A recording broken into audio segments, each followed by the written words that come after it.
minsan parang gusto kong mag-resist do sa comment na yon na beautiful.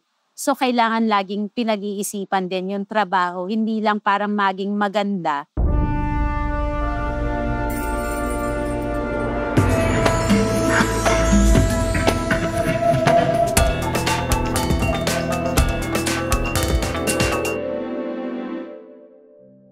Si Leonard ko po is kilala siyang naturalist tsaka ethnobotanist. Pinag-aralan niya yung mga native plants and trees natin. Ang pinaka-importante doon sa pag-aaral niyang yon is naipakita niya yung kahalagahan ng mga native trees natin at saka yung application niyan sa buhay natin, sa kultura natin, kung paano siya gamitin bilang panggamot, para sa pagkain, at kung ano pa yung naitutulong nito para ma-preserve yung environment natin, lalo na sa panahon ng climate crisis.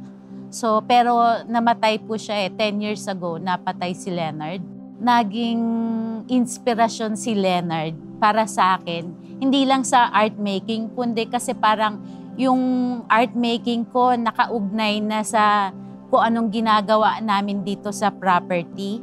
Tapos parang mag-introduce pa kami ng mga native trees na aakma sa lugar namin dahil sa kanya. So parang na-open yung mga mata ng tao sa kahalagahan ng mga native trees natin. Kasi simula nung tumira ako dito, tanim kami ng tanim. Wala naman talaga kaming target. Hindi ko na alam kung ilang daan na yung natanim namin eh. Na-discover ko na madami doon sa mga tinanim namin, nagagamit ko sa art ko, sa eco-printing. So yung eco-printing is yung pagpalipat ng pattern, ng shape, or ng kulay ng dahon sa iba't ibang klase ng tela. Pero natural fabrics talaga po ang kailangan.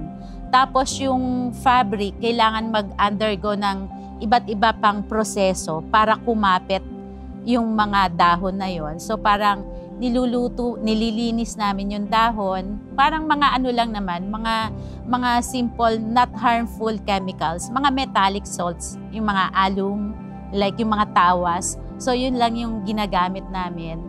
Pag nalaga na siya, ibang process naman po, yung more daunting process na ginagamitan namin ng alum acetate, tapos mga calcium carbonate. So mga simple lang po, non-toxic naman. Tapos pag gagamitin na namin, plansyahin para maganda yung lapat ng dahon, mangunguha ng dahon, may mga dahon na hindi kakapit. So kailangang continuous yung experiment kung anong mga dahon, bulaklak, ugat ang pwede. Tapos, lalatag namin yung tela. Minsan kalimitan meron po akong konsepto. So, yung pag-aayos namin ng mga dahon bulaklak, irorolyo, tapos po itatalian, tapos ilalagay po sa steamer, i-steam for several hours, tapos kinabukasan, bubuksan mo, yun na, may pattern na or walang pattern. So, kung pumalpak po, parang konti lang yung lumabas, uulitin na namin yon. Ang dami na naming magkakatulong na gumagawa. Kasi kung sarili ko lang talaga, siguro hindi lumago ng ganito yung artwork ko. Hindi siya ganong ka-rich. Kasi hindi ko talaga kayang gawin lahat. Ang dami niyong magkakatulong, tapos parang iba't iba din yung capacity. May mga talents pala sila na hindi ko alam. Like yung sa Metalworks, gumawa niyan si Arsenio na may mga ginagawa dito sa garden namin. Matagal ko nang gustong incorporate yung mga metal sa trabaho ko. Hindi naman ako marunong mag-welding. So kinausap ko siya, gusto mo subukan, art tayo, na nagawa naman niya. So parang tingin ko na-enjoy din naman niya, nakita niya nung isabit na namin. Parang community talaga kami. Kasi hindi lang sila pumupunta dito pag magbuburda.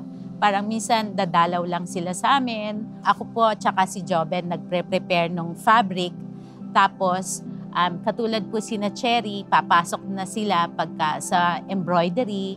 So pag-uusapan namin anong klaseng technique ng embroidery ang gagawin nyo dito. Pero minsan yung diskarte kung paano nila bubordahan, sila na minsan ang dumidiskarte kasi matagal na naming nakatrabaho. Tapos yun namang mga tagalabas po, siyempre mangungulit, "Ma, may project ba? May project." So parang, teka, project. Sige, may project. Iisip ako nung kahit wala talaga akong balak na gawin na installation para sa show. Ang saya po kasi na parang tuloy-tuloy na nanganganak yung ideas, tas parang mas nagiging ambitious yung mga projects namin. Yung Catholic religion talagang pumapasok pa rin yung impluwensya sa akin bilang artist. Ayan na naman yung mga puno, andyan na naman yung mga puno, tapos yung Last Supper, mixed media works po yan, tapos may mga embroideries yan. So parang may humor doon kasi mga ibon yung ginawa kong mga apostles. Lagi ko siyang ini-incorporate sa storytelling, yung images from nature. So parang may mga practices siguro na hindi ko siya nagugustuhan, na nagre-rebelde ako. Kaya minsan binabalikan ko pa rin siya. Pero parang with respect pa rin naman, kasi parang madami pa rin naman akong pinaniniwalaan sa Catholic religion na maganda para sa akin bilang tao. Katulad ng ginagawa ni Pope Francis ngayon, na parang ang dami niyang binabasag na tradisyon. Kasi kailangang umakma siya sa pamumuhay ng mga tao ngayon kasi nababago yung kultura natin eh. So parang kailangan siya mag-adapt. So parang ganun din po ako. Minsan pumupuna ako sa trabaho ko pero parang andun pa rin yung hindi po galit eh.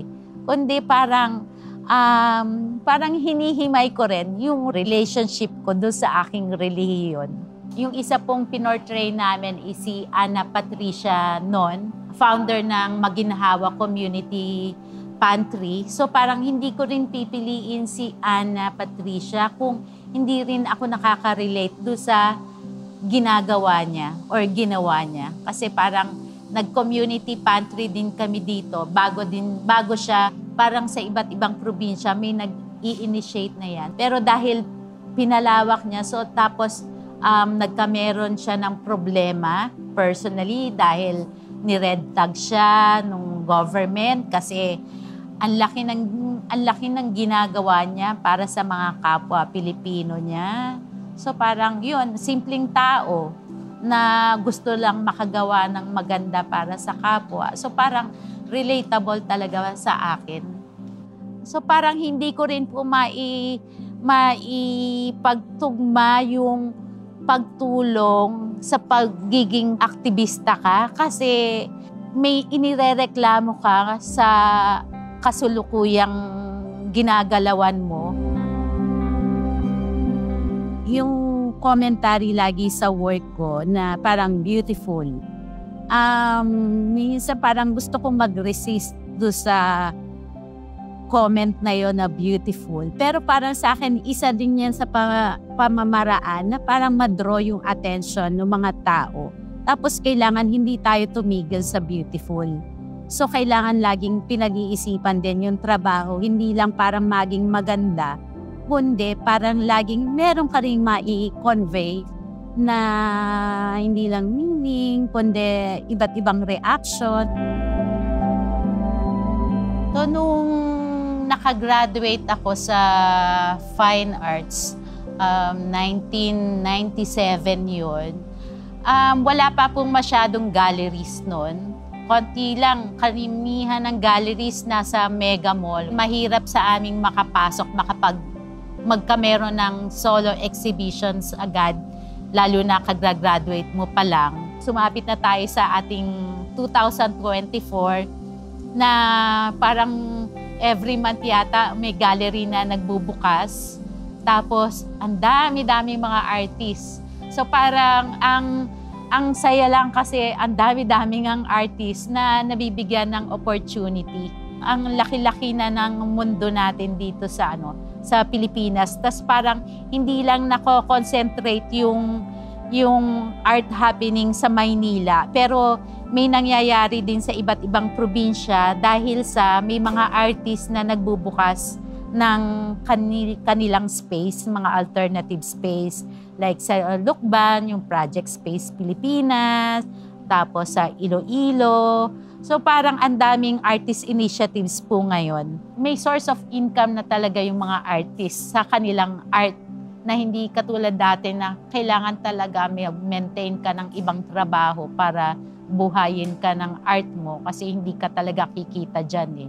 Ngayon, parang mga bata, okay yung income nila, okay yung exposures, ang daming opportunities, tas nasa iyo na lang yan kung paano mo siya gamitin yung opportunity na hindi ka naman, kasi nga parang nabebenta yung artwork, so parang hindi ka lang mag-focus do sa market, kundi yung growth mo as an artist, kailangan laging pumapantay siya doon. Advice ko sa mga young artists ay gawin nyo. Wag lang yung kasi madami po kalimitan ay yung parang ang daming iniisip.